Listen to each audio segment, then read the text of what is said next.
Buenos días, compañeros de la clase de Entorno Económico Mexicano del segundo semestre del Instituto Superior José Vasconcelos de la licenciatura en Derecho.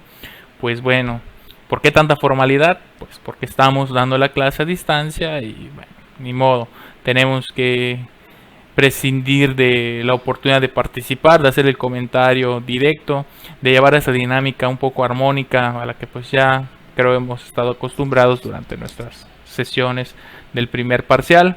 Antes que nada, pues les quiero agradecer a todos, bueno, la mayoría, solo por allí 4 personas no pudieron conectarse, supongo que por cuestiones de la conectividad de internet, las tecnologías de la información y comunicación o los dispositivos. Sin embargo, siéntanse en confianza de entrar a la sesión 1, aunque sea ya de manera desfasada, de comentar, de hacer la tarea. Tal vez no vaya a tener los mismos puntos la tarea, si le entregan de modo extemporáneo, o tal vez la pregunta, pero lo voy a tomar siempre en consideración. Hablando de eso, no es que les esté presionando por la tarea 1, esta tiene como fecha de entrega el día lunes 29 de abril, así que aún tienen estos días para realizarlo. El artículo 27 constitucional, el análisis o el control de lectura es muy sencillo, es muy básico. Ya Litsi Ucan me entregó su tarea, te lo agradezco, Litsi. Ya te envié igual la retroalimentación. En cuanto a los demás compañeros, vi que todos participaron, comento, exceptuando 4 compañeros, en lo que es las preguntas, ¿no? La pregunta que dejé el día de ayer. Y les pregunto a ustedes, y quiero que me contesten a través de este video o también en el espacio que voy a dejar. ¿Les gustaría que en algún momento manejemos una pequeña videoconferencia, algo como de 20 minutos, 30, 40 minutos, que es lo máximo que nos permite Zoom, para hacer un pequeño debate, un intercambio de ideas respecto a los temas que vayan surgiendo? De ser así, pues bueno, este va a ser para el tema anterior, que fue desde el porfiriato hasta la reconstrucción del país. Y a partir de hoy, pues ya vamos a hablar de los demás sexenios, después de Lázaro Cárdenas, de los sistemas económicos implementados, de las instituciones creadas, de las empresas que surgieron, ya sea paraestatales o nacionales o transnacionales, que han perdurado o han marcado un antes y un después en la economía. Y pretendo no llevarme tanto tiempo con esos temas, porque queremos hablar también de la actualidad, ¿no? Queremos, bueno, lo que es ahorita la situación del coronavirus, del impacto económico, político, social, emocional que ha estado llevando al país durante estos días. Me gustaría que lo abordemos igual aquí en esta clase, ¿no? Tal vez allí sí preferiría que hubiésemos o que hagamos una clase virtual por medio de alguna plataforma como Zoom. ¿Para qué? Para que podamos entre todos debatir, compartir nuestras opiniones, nuestras vivencias y sobre todo hacer un análisis de qué nos espera a nosotros como país. Hemos visto que en estos días el fenómeno del decremento de los precios del petróleo ha estado afectando a México. Nosotros lo vemos como que bajó el precio de la gasolina, qué bien. Seguramente van a bajar los precios del pan, los precios del transporte, los precios de cualquier empresa transformadora, porque pues la gasolina ya es barata. Y siempre desde la época de los 70s, de los 80s, se hablaba mucho del tema o del concepto de los energéticos. Es más, para muestra, un pequeño repaso de uno de los programas cómicos que marcaron la historia de la televisión en México. Vamos a hablar del Chavo del Ocho, ¿no? Este muchacho, este niño que vivía en la vecindad, era huérfano, vivía dentro de un barril. Ellos hablaban mucho de los energéticos. Es que con esto de los energéticos, con eso de los energéticos, cuando querían buscar un pretexto o una justificación que ni ellos entendían, para hablar del dinero, para hablar del por qué no te pago la renta, para hablar del por qué voy a vender aguas de sabor o aguas frescas en el patio, ¿sí? Como incluso la televisión humorística hablaba de este concepto que son los energéticos, ¿no? y bueno, no se entendía, la población en ese entonces pues no tenía el acceso a la información que hay ahorita con el internet. También hablábamos de una alta tasa de analfabetismo comparado con el día de hoy.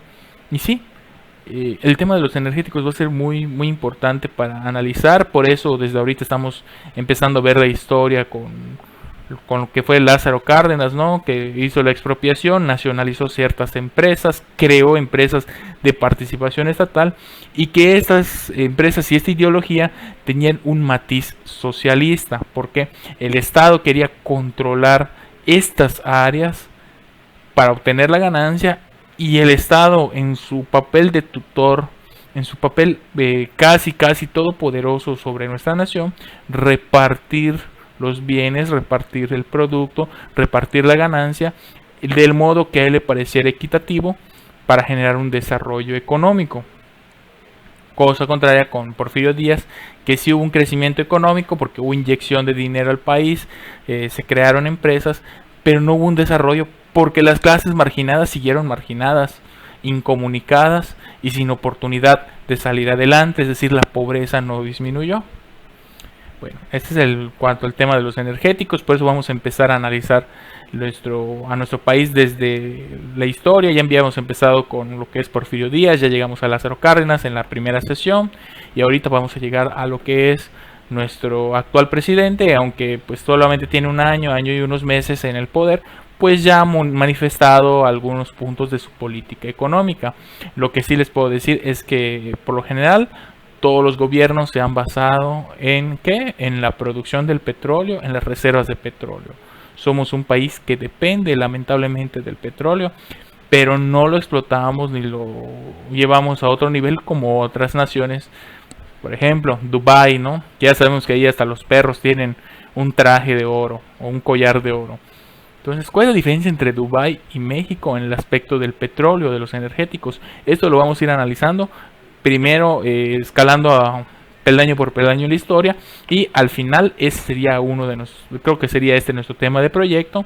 Vamos a aterrizarlo bien conforme a las dudas que salgan en clase, para que yo pueda afinar estos detalles y que nuestro proyecto vaya encauzado a un análisis económico de lo que es el régimen petrolero en nuestro país, y vamos a hacer un comparativo con otras naciones como Rusia, como Dubái, como Estados Unidos, que ellos tienen o como Brasil, que ellos son de primer mundo, dependen también del petróleo, pero ¿qué hicieron diferente? ¿Por qué ellos son ricos y por qué México sigue siendo un país en vías de desarrollo? Bueno, pues ya una vez dicho esto, les voy a dejar el material correspondiente, de la misma manera que la vez anterior. Les voy a dejar las diapositivas, les voy a hacer una explicación con mi propio audio, con mi propia voz. Si hay alguna queja, alguna aclaración, alguna sugerencia, son bienvenidas. Los videos se van a alojar siempre en el canal de YouTube, así que pues estén pendientes de los enlaces. Y sin más por el momento, me despido. Les extiendo un cordial y un cálido abrazo a cada uno de ustedes. Y pues no importa que nos atrasemos en las entregas o en la entrada a esta clase, lo que me importa es que entreguen y que sí entren a clase y que podamos aportar y que esto sea de provecho. Acuérdense que en esta materia importa mucho la opinión crítica y sobre todo nuestros puntos de vista. No es solamente memorizar, no es solamente decir, ¿qué dice el artículo de la ley?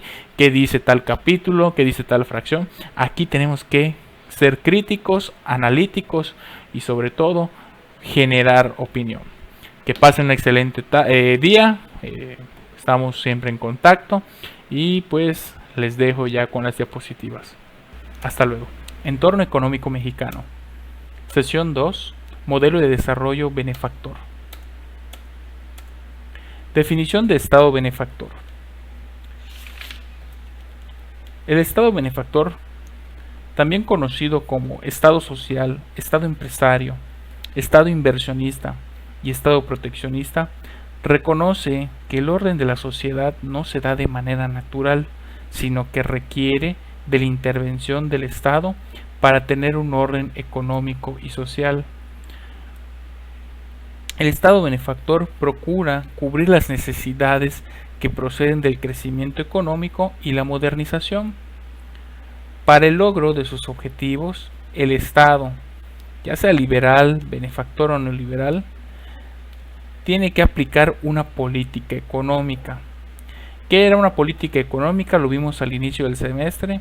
Es el conjunto de mecanismos, instrumentos y acciones que aplica el Estado con el objeto de regular los hechos y fenómenos económicos. El objeto principal de una política económica es lograr el desarrollo de la sociedad y de la economía de un país. Para alcanzar los objetivos, el Estado establece metas específicas. Estas metas las podemos clasificar según el tiempo, según los objetos generales, según las estructuras económicas y el territorio. Políticas particulares.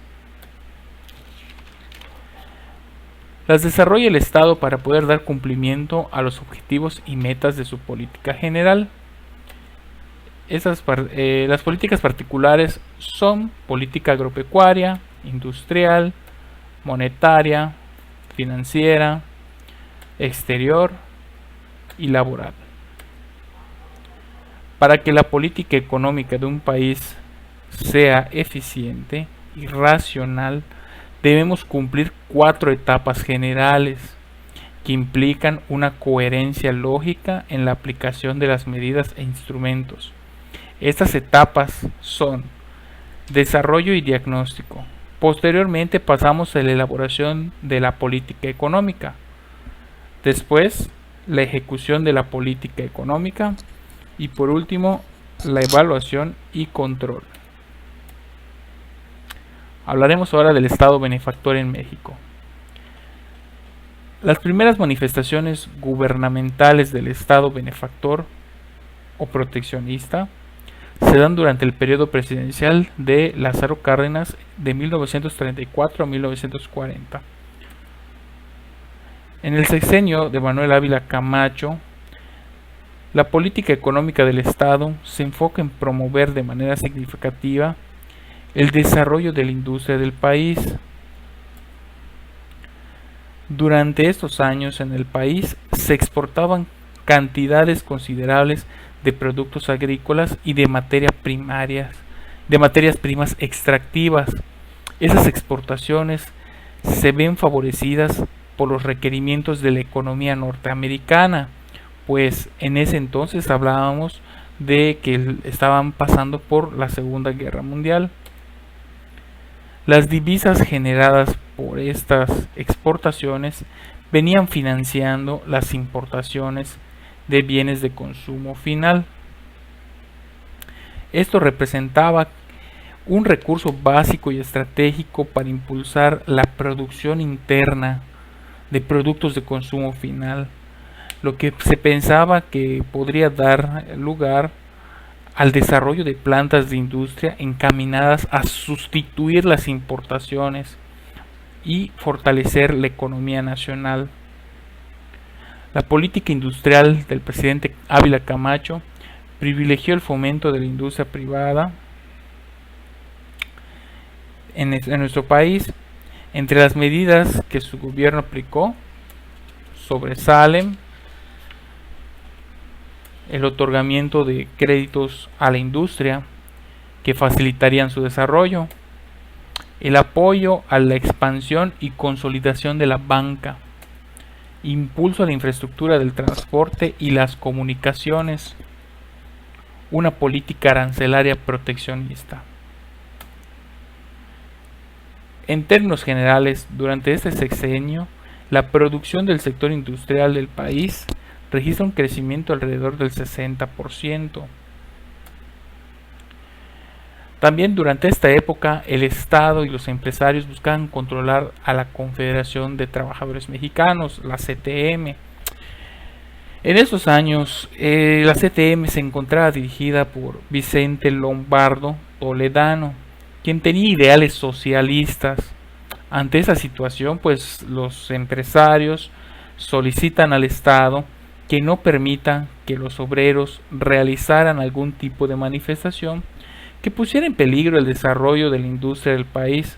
Por tal motivo, el Estado, en apoyo al sector patronal, ejerce una mayor posesión, una mayor presión para lograr el control de la CTM.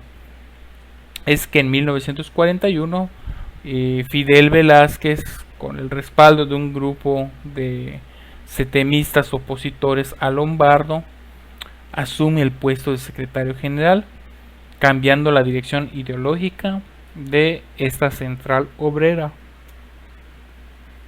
También se manifiesta una dureza del gobierno en materia laboral, pues frente a conflictos laborales de carácter legal y político, el gobierno asume pues una reforma a la Ley Federal del Trabajo y limita el derecho a las huelgas. Pues todas estas medidas causan molestia entre los trabajadores, pero vienen a mitigar esta situación la creación del Instituto Mexicano del Seguro Social en 1942 y la Secretaría de Salud en 1945. También se reforma la Ley Federal del Trabajo en el sentido de que a partir de 1944 todas las industrias deben contar con al menos el 51% de su capital, pero en divisas nacionales, es decir, deben ser inversión nacional y el 49% ya podría ser de inversión extranjera. También vamos a hablar un poco de la política agropecuaria. La verdad es que el sexenio de Ávila Camacho pues es uno de los más detallados en cuanto al Estado benefactor. En materia agropecuaria, pues antes de definir cuáles fueron sus políticas, vamos a definir el concepto. La política agropecuaria es el conjunto de medidas e instrumentos que aplica el Estado en esta materia con el fin de lograr el desarrollo social y económico del campo. Esta política se puede dividir en política agrícola, política ganadera, silvícola y pesquera. Las medidas que tomó Ávila Camacho, pues en primer lugar reparte 5.944.450 hectáreas a 157.836 campesinos. Esto es un promedio de 37.6 hectáreas por persona. Incrementa sustancialmente la irrigación, beneficiando 827.426 hectáreas, es decir, se implantan sistemas de riego para fomentar un campo productivo. Crea la empresa paraestatal de Guanos y Fertilizantes de México, que tenía el objetivo de producir y distribuir fertilizantes baratos a los campesinos. Favoreció la colonización privada de tierras con el objeto de fomentar la producción agraria comercial. Se establecen las condiciones de inafectabilidad para las tierras dedicadas a la ganadería, con lo cual se pretende impulsar pues esta actividad en materia bovina para la exportación. Se impulsa la explotación de maderas preciosas del sureste y se apoya la producción chiclera. Según datos del INEGI, durante el gobierno de Ávila Camacho, pues la economía del país creció durante todos los años y se registraron crecimientos constantes en el Producto Interno Bruto. Sin embargo, en el sector agropecuario, durante ese sexenio, se registra un decremento o crecimiento negativo. En los años de 1943 fue un menos 4.2% y en 1945 menos 1.6%, mientras que el sector industrial y servicios sí registraron crecimiento en todos los años del periodo. Pues podemos concluir que no hubo desarrollo económico porque la distribución de las riquezas no fue pareja.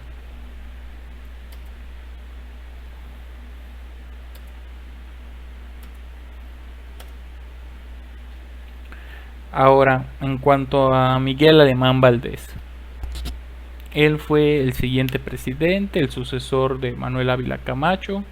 Su periodo de gobierno pues va del 1946 a 1952. Podemos decir que es nuestro primer presidente civil después de la Revolución Mexicana, cuando asume el poder pues ya había una estabilidad política consolidada en el país y la etapa del militarismo ya había sido superada. En estos años, México intentaba desarrollar una reforma política para la democratización, mientras que en el ámbito económico intentaba acelerar el crecimiento de la industria.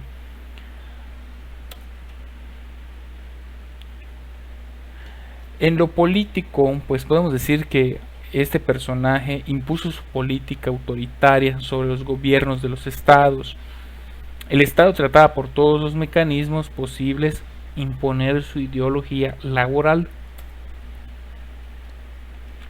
Asimismo, también buscaba frenar el avance de la corriente socialista. Como máximo dirigente del PRI, Alemán Valdés expulsó a los miembros simpatizantes del socialismo por considerar que esta idea sociológica, esta idea política, pues era peligrosa e incongruente con el proyecto de crecimiento industrial del país. Ante esta situación, pues Lombardo Toledano, ex dirigente de la CTM, se propone pues a romper con el PRI y crea un nuevo partido político y se crea la izquierda de oposición en el país.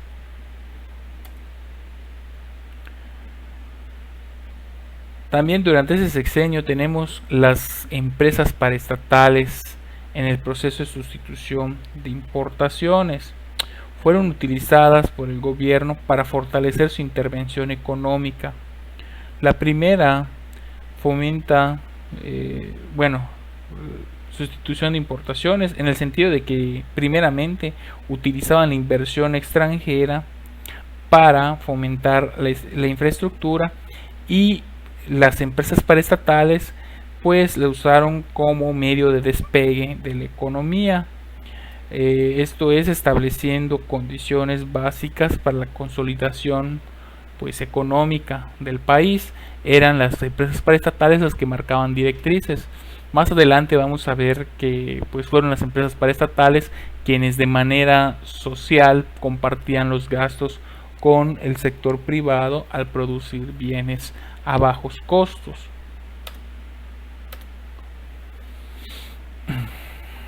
Las empresas paraestatales, pues como ya mencioné, vendían bienes y servicios a los productores, a los particulares, a costos que iban por debajo de la realidad. En este sexenio la industria mexicana alcanza un importante nivel de proteccionismo. ¿En qué sentido? Mientras que la inversión extranjera directa proveniente de Estados Unidos bajo el supuesto de producir determinados bienes que no producía la industria nacional, pues logra evadir al nacionalismo constitucional, iniciándose de esta forma la introducción de las empresas de las empresas transnacionales. También se crean los siguientes organismos: el Nacional Monte de Piedad de 1946, Ayotla Textil S.A. de 1946, Industria Petroquímica Nacional S.A. de 1949, Patronato del Ahorro Nacional 1950, Diesel Nacional 1951, que era una empresa de fabricación y ensamble de camiones, Constructora Nacional de Carros de Ferrocarril S.A. de 1952. Y bueno, aquí vemos los logos de las dos empresas que hasta el día de hoy subsisten y son muy conocidas. Nacional Monte de Piedad, que es un auxiliar en la economía de las familias, y DINA, Diesel Nacional, fabricante de vehículos de carga y transporte. De manera general, la política económica de Miguel Alemán Valdés puede resumirse en los siguientes puntos: exención y disminución de impuestos, aumento y facilidad al crédito privado, promoción de actividades industriales, Apoyo a la inversión privada en el campo. Incremento de los créditos públicos. Promulgación de la Ley de Fomento de Industrias de Transformación. Aumento de aranceles y otorgamiento de subsidios. Control de organizaciones obreras y campesinas. Y control de salarios. Ahora hablaremos un poco de la política agropecuaria de este presidente. En cuanto a la política agropecuaria desarrollada por este personaje, vamos a destacar la reforma al artículo 27 de la Constitución Política de los Estados Unidos Mexicanos, con la finalidad de aumentar los límites de la pequeña propiedad privada e incrementar las tierras de inafectabilidad. El reparto de determinada cantidad de hectáreas a determinado número de campesinos. La superficie promedio de reparto fue de 49.7 hectáreas por campesino. El aumento del 75% de la superficie irrigada, esto es que pasa a ser a 1.452.937 hectáreas. Se incrementan las obras de infraestructura, especialmente en caminos y puentes. Y se permite la inversión extranjera en el campo.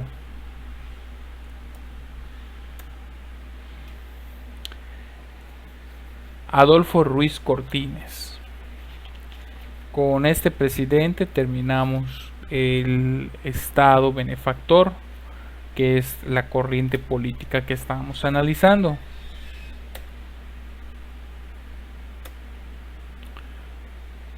Durante los sexenios de Ávila Camacho y Alemán Valdés se logra un crecimiento continuo de la economía nacional.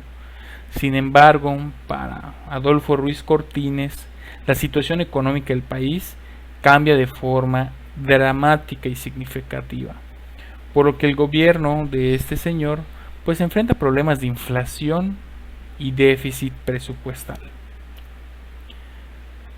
La política económica de Ruiz Cortines tenía como objetivo prioritario mantener la estabilidad de los precios en el país, frenar la inflación y reactivar la demanda interna. Otros de sus objetivos básicos fue restablecer el equilibrio de la balanza comercial, sanear finanzas públicas, ajustar el gasto presupuestal, con la idea de dar continuidad al crecimiento industrial y económico del país, implementando una serie de medidas estratégicas como lo que es un desarrollo de un plan agrícola de emergencia que impulsaría la producción de alimentos y materias primas para la industria.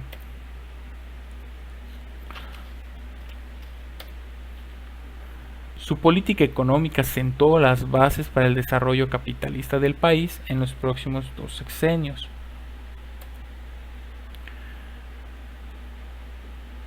Política de sustitución de importaciones. Vamos a hablar ahora por qué es muy importante esta política económica tomada por Ruiz Cortines para llegar a este punto. La aplicación de la política económica de Adolfo Ruiz Cortines pues sienta las bases para una estabilidad en los precios que permitió pues una nueva etapa de desarrollo económico en el país. Él introduce la sustitución de importaciones para que pues con esto pretendía él de algún modo impulsar la producción nacional para reducir al mínimo las compras del exterior.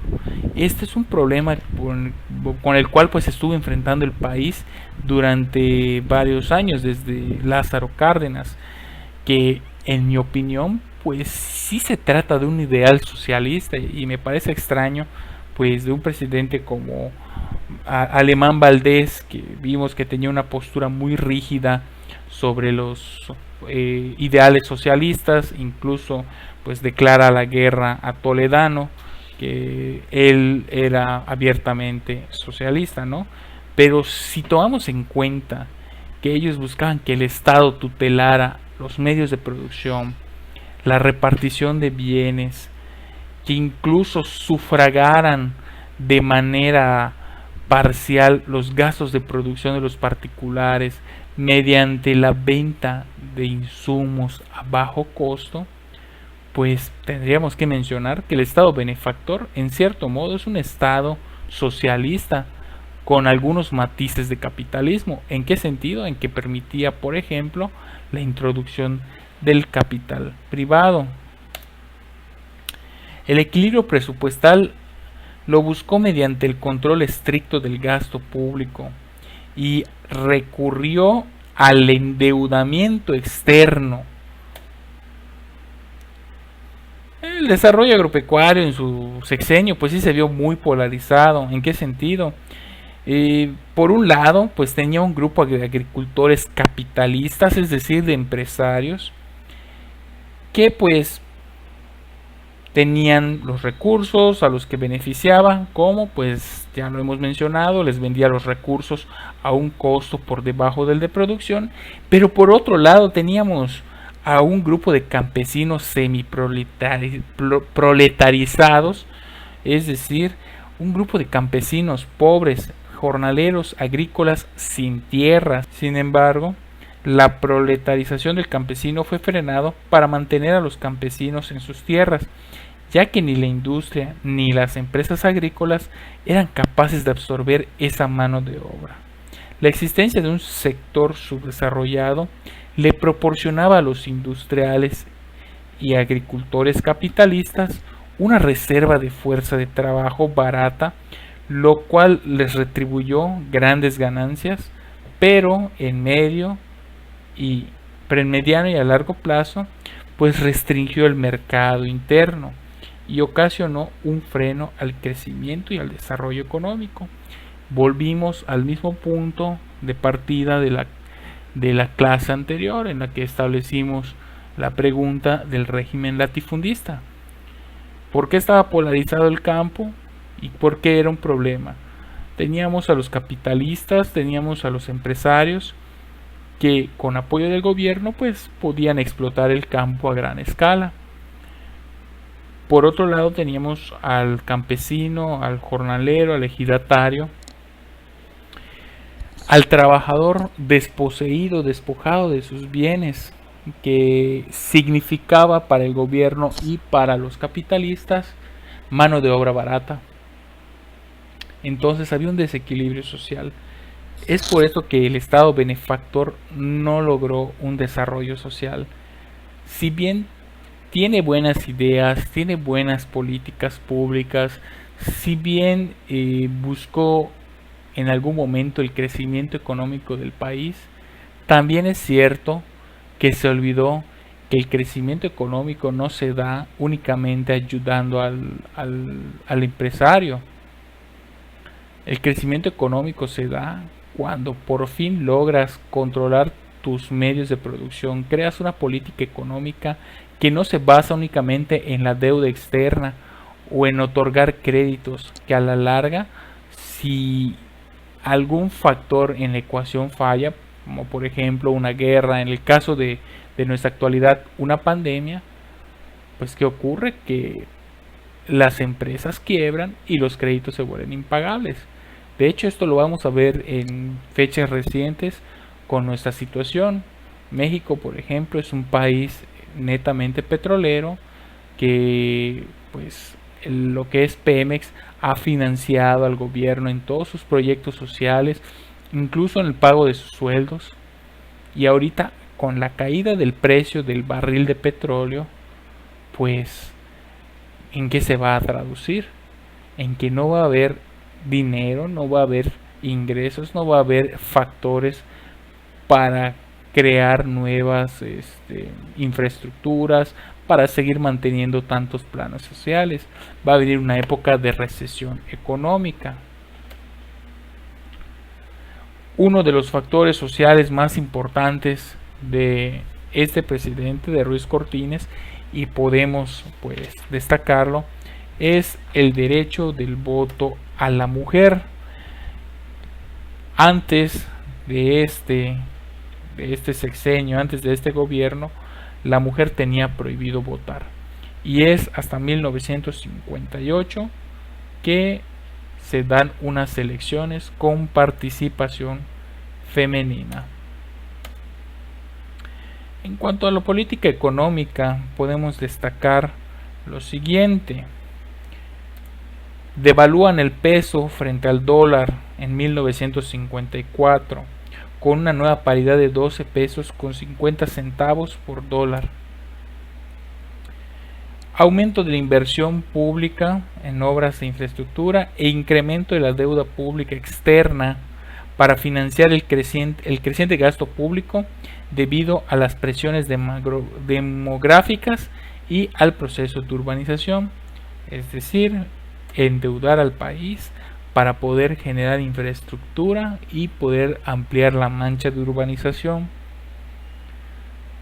Se permite el aumento de inversiones extranjeras directas. Se da apoyo al sector capitalista del campo en detrimento del sector ejidal. Aumento de los créditos al sector privado. En cuanto en el factor agropecuario, pues se da una campaña permanente contra la tala ilegal de árboles.